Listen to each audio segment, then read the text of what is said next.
This video is part of the series Every Video Game Character Who Can Copy or Mimic Other Abilities. You can watch part 1 of the series on my channel. Don't forget to subscribe if you want to see more videos like this. Mega Man from Mega Man series. Mega Man is one of the most iconic video game heroes of all time. He was created by Dr. Light, a kind scientist who built robots to help people. At first, Mega Man was not made to be a warrior. He began as a helper robot named Rock. But when evil Robot Master started causing trouble, Rock chose to become Mega Man so he could fight back and protect others. That is an important part of his story. Mega Man is not a hero because he was built to destroy. He is a hero because he chose to use his power for good. He can copy weapons and powers from the robot bosses he defeats. In most Mega Man games, after beating a Robot Master, Mega Man gains that boss's signature weapon. If he defeats Cut Man, he can use the Rolling Cutter. If he defeats Elec Man, he gains electric attacks. This means Mega Man gets stronger by overcoming his enemies and turning their abilities into tools for the next battle. That copying ability is one of the main reasons Mega Man stands out. He is not locked into one fighting style. He can adapt and switch weapons depending on the enemy, the stage, or the situation. Some powers help him attack, some help him move, and some help him solve level challenges. So Mega Man is not just strong because he has many powers. He is strong because he knows how to use the right one at the right time. His design is simple but effective. Blue armor, arm cannon, and a clear heroic role. He is easy to understand, but his gameplay has a lot of depth. He teaches players to experiment, adapt, and think ahead. In a way, copying is not just his power, it is part of his identity. And Mega Man is not the only one in his world connected to this idea. Proto Man, his older brother figure, is a powerful prototype robot with a more mysterious personality. But he is usually known more for his skills and style than for copying powers. Bass, on the other hand, is much closer to Mega Man in this area. In some games, Bass can also use abilities connected to defeated enemies, and he is often shown as a rival who wants to prove he is the superior fighter. Then, there is Mega Man X, a future-era hero who carries on Mega Man's legacy. Like classic Mega Man, X can also gain special weapons from bosses he defeats, showing that this copy and adapt style became a core part of the series. Viego from League of Legends. In League of Legends lore, Viego was once the ruler of a lost kingdom, but when his wife, Isolde, died, he became completely obsessed with bringing her back. That obsession caused the magical disaster known as the Ruination, turning him into the undead ruined king. Riot's official story describes him as a wraith driven by grief, controlling the Black Mist and destroying anything in his path if it might help him restore her.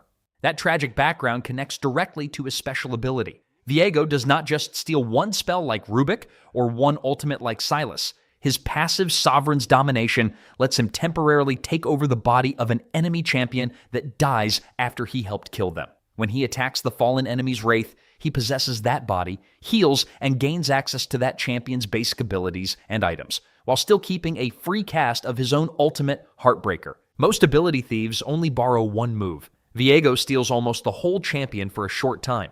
He gets their attacks, their basic skills, and their fighting style, then uses that stolen body to keep the battle going.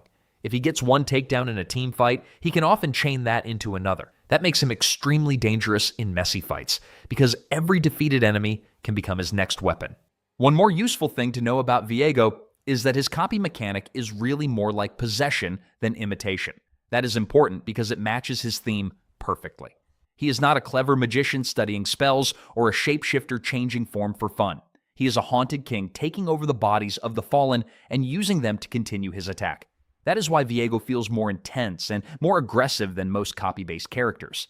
His power is not just about adaptation. It is about momentum, domination, and refusing to let the fight end. Ditto from Pokemon series. Ditto is a normal-type Pokemon introduced in the very first generation, and its whole identity is built around one thing. Official Pokédex entries describe Ditto as a Pokemon that can freely recombine its cellular structure to transform into other life forms. They also say its transformation is so good that it can perfectly disguise itself. Ditto is a Pokemon not known for brute strength, speed, or flashy attacks. Its real power comes from adaptation. Instead of relying on its own body, Ditto survives by becoming something else. That gives it a very strange and clever place in the Pokemon world. Now let's talk about its copy ability. Ditto is famous for the move Transform. In battle, Transform lets Ditto become a copy of its target, including that Pokemon's form and moveset. In simple terms, Ditto can look at another Pokemon and say, "I'll become that." That means Ditto does not need a huge list of attacks of its own because its power comes from borrowing the strengths of others. And that is why Ditto can be better than it first appears. On paper, Ditto's stats are not impressive, but in the right situation, it can turn the opponent's own strength against them. If the enemy has a powerful form, strong moves, or a dangerous setup, Ditto can copy that and fight back with the same tools. Its threat comes from flexibility. Ditto is dangerous because it can become whatever the battle needs. So what happens if Ditto copies another Ditto? The simple answer is, it becomes a Ditto again. Since Ditto's main gimmick is turning into the target, copying another Ditto would just give you another Ditto form. It is funny because it creates a kind of mirror effect, a copy of a copier. It is like making a photocopy of a blank page. You still end up with the same blank page. This makes Ditto versus Ditto one of the funniest examples of copy powers in games. The move's basic rule is still the same. Ditto copies what it sees. There's also another interesting piece of knowledge about Ditto outside of battle. It is famous in the Pokemon games for breeding. Ditto is unusual because it can breed with many different Pokemon, except with another Ditto and with Pokemon in the No Eggs Discovered group. That made Ditto extremely important to players who wanted to raise and hatch specific Pokemon. So Ditto is not just known for copying in battle, it is also one of the most useful Pokemon in the entire franchise for training and collection. Doom from Dota 2. Doom is one of the most terrifying characters in Dota 2. He is a fallen force of destruction, often presented as a being tied to greed, fire, and unstoppable ruin. Even his presence feels heavy. He does not come in with flashy tricks first. He comes in like a disaster that slowly takes over the fight. His copy ability is kind of interesting because it works differently from heroes like Rubik. Doom does not steal spells from enemy heroes. Instead, with Devour, he consumes a neutral creep and gains that creep's abilities for himself. Those stolen abilities appear in special extra slots, which means Doom can add new tools to his kit depending on what he eats. Liquipedia notes that Devour acquires the affected neutral creep's abilities, and those abilities depend on the current level of Devour when the creep is consumed. Doom can prepare in advance by choosing which neutral creep ability he wants before the fight even starts. That means his version of copying is more controlled. He builds power by selecting the best tool for the moment, then combining it with his own strong kit. Scorched Earth for damage, speed, and regeneration, Infernal Blade for burn damage, and Doom, one of the most feared ultimates in Dota because it silences and cripples a target so hard that the fight can revolve around it. A useful extra thing to know about Doom is that his build and talent choices often make him even more oppressive in longer games. Current Dota hero build pages show talents tied to Scorched Earth, Infernal Blade, and upgrades that can make Doom apply Mute and later apply Break, making his ultimate even more punishing against item-dependent or passive-dependent heroes. That is part of why Doom stays scary even when the game goes late. He is already hard to ignore, and then his scaling gives him even more control over key targets. Rogue from Marvel Rivals. Rogue is one of Marvel's most iconic mutants, and in Marvel Rivals, she brings that same powerful identity into the game. Her real name is Anna Marie, and before becoming a hero, she had a painful and lonely life because of her mutant power. With just a touch, Rogue can absorb another person's memories, powers, and even parts of their personality. That made normal human connection dangerous for her, and it pushed her into a life of isolation before she eventually found a place with the X-Men. Marvel describes her as a Mississippi runaway who started out as a villain before joining the X-Men to fight for good. What makes Rogue so special is her power absorption. In Marvel lore, she can temporarily absorb the powers, skills, and memories of anyone she touches. Depending on how strong the contact is, the victim can be weakened, knocked unconscious, or worse. That same core idea carries into Marvel Rivals, where Rogue is a vanguard hero built to charge into the front line and steal strength directly from enemies. Official Marvel material says that in battle, she can take down an enemy hero and absorb abilities from them, gaining a basic buff based on their role. In some cases, she can even steal a signature ability, with examples including Doctor Strange's Shield of the Seraphim or Loki's Regeneration Domain. She crashes into the fight, disrupts the enemy team, gains buffs from their roles, and can sometimes take one of their signature tools as well. This means she can be both a bruiser and a counterpick. If used well, Rogue doesn't just survive the front line, she makes the enemy scared to even let her get close. That mix of tankiness, pressure, and power theft is what makes her so dangerous. One more important thing about Rogue: her power is not only useful, it is tragic. In Marvel stories, her touch has always made love, trust, and even simple contact complicated. That emotional weight is a huge part of why fans love her. She is strong, but her strength comes with pain.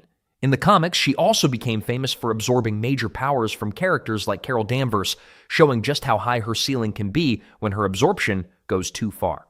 Edgemaster from Soul Calibur. Edgemaster is one of the first playable characters in Soul Calibur series. He is known as the Master of Blades, an old and highly skilled fighter who has spent his life mastering weapons and combat. Instead of using just one weapon style, he can mimic the styles of other characters in the game. In the classic mimic system, his style changes at random each round, letting him fight like many different warriors. That means one round he may move like a fast swordsman, and the next he may fight with a totally different weapon and rhythm. In simple terms, Edgemaster is not locked to one style. He can become many fighters in one body. The idea behind him is that his skill and knowledge are so deep that he can understand and reproduce many forms of combat. That gives him a special feeling. He is not just borrowing power, he is showing that every weapon style is something he can learn and control. Another reason Edgemaster stands out is that he is one of the main mimic characters of the series. He is part of a group of fighters in Soul Calibur known for changing styles. Inferno also mimics fighting styles, and in the original Soul Calibur, Edgemaster and Inferno could both mimic every character in the game. Charade from Soul Calibur 2 is another mimic, but it is presented more like a strange living weapon that reads opponents and reshapes its body to imitate them.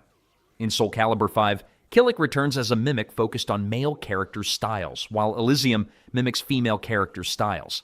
Edgemaster, though, is often seen as the purest version of this idea, the veteran warrior who can do it all. Morphling from Dota 2, a living wave that can shift, reshape, and adapt to almost anything. In Dota's official flavor text, Morphling is described as something that entered battle and kept changing form, instantly absorbing the ways of the creatures around him until he had played every part in the fight. That background leads directly into his biggest strength: copying. In modern Dota, Morphling has Morph, an ability that lets him copy an enemy hero's model and basic abilities. In simple words, he can turn himself into another hero and borrow that hero's regular spells for a while. The official Dota page even notes that Morphling's bonuses persist when he is morphed into another hero, which shows that this is not just disguise, it is a real combat tool. He is copying to survive, escape, or kill. Morphling already has tools like Waveform for movement and Attribute Shift for changing between damage and durability. So when you add copied abilities on top of that, he becomes extremely flexible. He can fight like himself 1 second, then switch and use another hero's skills the next. That makes him hard to predict and hard to catch. There is also a fun piece of old Dota history here. Back in the day, Morphling could copy allies too. Older versions of his abilities, like Replicate, let him replicate any hero, friend, or foe, and older wiki records also describe hybrid versions that could target allied heroes and use their non-ultimate abilities. That meant old Morphling had even more creativity, because he could copy a teammate for strategy, mobility, or trick plays, not just an enemy. Shang Tsung from Mortal Kombat. Shang Tsung is one of the oldest and most iconic copy-style characters in fighting games. He is a powerful sorcerer known for dark magic, deception, and soul-stealing. Since the very first Mortal Kombat game in 1992, he has been presented as a major villain, often tied to the tournament itself and to larger threats like Shao Kahn. What makes Shang Tsung so memorable is that he is not just a fighter, he is a manipulator, a schemer, and a magician who survives by taking power from others. Across the series, he is especially known for absorbing souls and shape-shifting into other people. His copy ability is the main reason he stands out. Shang Tsung can transform into other fighters, letting him imitate their appearance and, depending on the game, access their moves or fighting tools. For beginners, the easiest way to understand him is this: he does not only fight you as himself, he can turn into someone else and use that identity against you. That makes him dangerous in a very different way from a normal fighter. Instead of relying on one fixed style, he can adapt, confuse, and pressure his opponent by borrowing what already works. He is also closely tied to soul absorption, which makes his copying feel darker than simple imitation. He is not just mimicking power, he is taking it. There is also an important bit of history behind why his morphing became so famous. Early on, Shang Tsung's transformation gimmick became one of the most memorable parts of Mortal Kombat. and commentary around the series notes that the ability was deeply tied to how the character was designed in the classic games. Over time, that shape-shifting power became one of the defining symbols of the character. Even when different Mortal Kombat games changed how much morphing he could do in gameplay, the idea of Shang Tsung as the soul-stealing shapeshifter never really went away.